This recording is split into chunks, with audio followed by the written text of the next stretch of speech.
Suppose कीजिए खाद है, खाद खाद अच्छी वस्तु से बनता है कि गंदी से? सड़ा गला सब।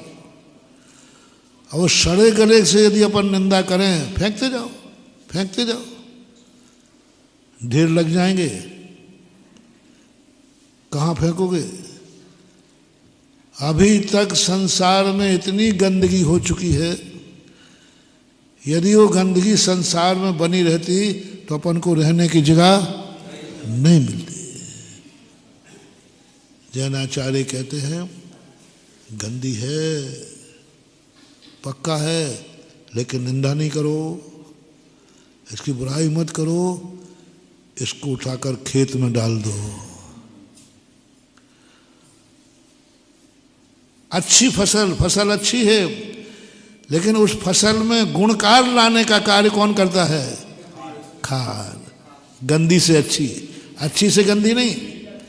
अपन लोग क्या है, अच्छे को तो गंदा बनाने में माहिर है। 16 वाले को 17 का करना हो ना, 2 मिनट लगेंगे। अच्छे को बुरा करने में तो अपन सब माहिर है। अच्छे मंदिर को भी हम गंदा कर देंगे, अच्छे कपड़ों को भी हम गंदा कर देंगे। कपड़े गंदा करना सरल है कि कपड़े साफ करना सरल है? गंदा करना सरल है, गंदे ही तो करते हैं और क्या। कपड़ा गंदा करते, मंदिर गंदा करते, सारी दुनिया गंदे करने में तो जो जो हमें अच्छी वस्तु मिली हमने सबको गंदा कर दिया। ये सिखाने की जरूरत नहीं है। अच्छी वस्तु को गंदे कैसे करना है, अशुद्ध व्यक्ति को 17 का कैसे करना है,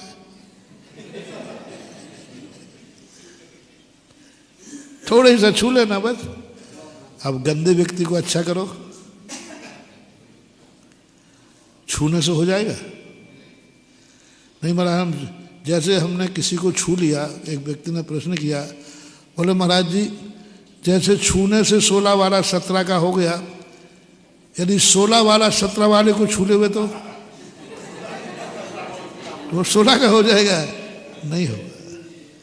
चाहे 16 वाला छुए चाहे 17 वाला छुए, होना तो ठीक है। पूज्यवर समंतभद्र महाराज कहते थोड़ा इसके गुण देखो। स्वभावता सुचौकाए रत्नत्रय पवित्र थे। ये शरीर अशुचि है, पक्का है, गंदा है, लेकिन इसको गंदा कह कह करके क्या करोगे? जितने शरीर तुम्हें मिलेंगे सब गंदे ही मिलेंगे, और जो गंदे नहीं होंगे उनमें कोई फसल नहीं होती है देवों के यहाँ। अब तो तुम एक कला सीख लो, इस गंदे शरीर के अंदर भी रत्नत्रय प्रकट कर दो, यही शरीर गंदोदक बना देगा। पूज्यवर समंतभद्र महाराज की जब ये बात पड़ी, क्योंकि पहले हम लोगों ने 12 भावना पढ़ी, तो शरीर के प्रति बड़े घृणा भाव आया, उपेक्षा भाव आया। कौन से पाप करे, गंदा शरीर मिल गया। शुरू की बात है, बैरागी, ये गंदा शरीर मिल गया। ऐसे हाड़ माल मल मूत्र, इसमें एक भी अच्छी चीज नहीं है, सब गंदगी भरी हुई है। और जो इससे स्पर्श करे, देह परस्त होए अपावन निस्दिन मल जाए। जो इसको छूता है वही गंदा हो जाता है, जो छूता है वो गंदा होता है। इसने जिसको छू लिया वो गंदा, और किसी ने इसको छू लिया तो गंदा। गंदा होना है दोनों को। पर समंतभद्र महाराज कहते हैं गंदी वस्तु से गंदी वस्तु ही पैदा होती है, ये नियम नहीं। खाद को खेत में डाल दो, गंदी वस्तु पैदा होगी अच्छी, गंदे से अच्छी। इसी प्रकार इस शरीर से तुमने क्या कहा कि शरीर से जो छूता है वो भी गंदा हो जाता है। समंतभद्र महाराज ने खोजा कि मेरे पास एक तरीका है। तुम कह रहे हो इसको जो छूता है वो गंदा हो जाता है, और मैं तुम्हें एक गुण देता हूं, जो इस शरीर को छुएगा वो पावन हो जाएगा। इसी शरीर में तुम रत्नत्रय धारण कर लो। रत्नत्रय के बिना तुम शरीर पे जल ढालते हो तो क्या बन जाता है? गंदा बन जाता है। इतना गंदा बनता है कि तुम खुद नहीं छूते हो उसको। और रत्नत्रयधारी मुनि महाराज के चरणों पे जल ढाल दो तो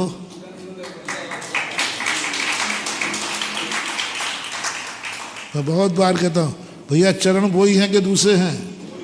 नहीं हो तो ऐसा करना, कल एक ब्लेड लाना, महाराज पे कट लगा के देखना।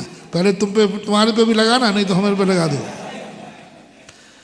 तुम्हारे पे कट लगाना, महाराज पे कट लगाना, दोनों में एक से ही माल निकलेगा कि अलग अलग?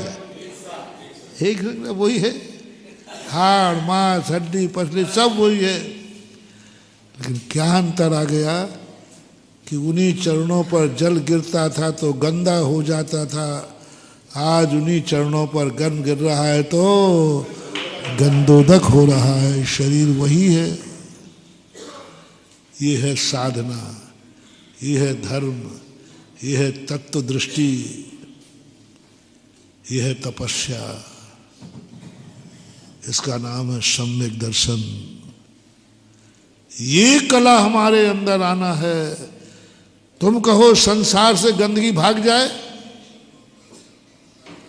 संसार से गंदगी भागने वाली तुम कहो ये शरीर, भैया नहीं हो सकता। जला के शरीर तो गंदा था, गंदा है और गंदा ही, संसार गंदा था, गंदा है, गंदा ही रहेगा। इसको कुछ भी प्रयास कर लो, कुछ भी नहीं हो सकता। और सीधी बात है, संसार के सफाई के बाद शुद्ध रहे तो अतिशय क्या। पूज्यवर अमृतचंद सूरी महाराज ने एक चित चमत्कार शब्द दिया, बड़ा मजेदार। तो मैंने कहा भगवान आध्यात्म ग्रंथ लिख रहे हो, समय सार लिख रहे हो, यहाँ ये चमत्कार ममत्कार कहाँ से आ गए? ये चमत्कार अतिशय ये तो बच्चों की किताबों में होते हैं, ये तो लुभाने के लिए होते हैं। चमत्कार दिखा के चमत्कार को नमस्कार कहते ना आप लोग, ये अतिशय है, चमत्कार है, ये तो रूढ़िवादी है। तो अध्यात्म ग्रंथ भगवान, यहाँ चमत्कार को स्थान कहाँ से आ गया? यहाँ तो शुद्ध चेतन स्वरूप आत्मा की बात करो, यहाँ भी चमत्कार। दूसरे कलसा में उन्होंने जवाब दिया, बोले सही चमत्कार तो यही है जो गंदगी को हटाए बिना पवित्र वस्तु पैदा कर ले। जय जिनेंद्र। अगर आपको मेरी वीडियो अच्छी लगती है तो प्लीज़ मेरे चैनल को सब्सक्राइब करिए, लाइक करिए, शेयर करिए। इसी तरह से अपना प्यार मुझे देते रहिए।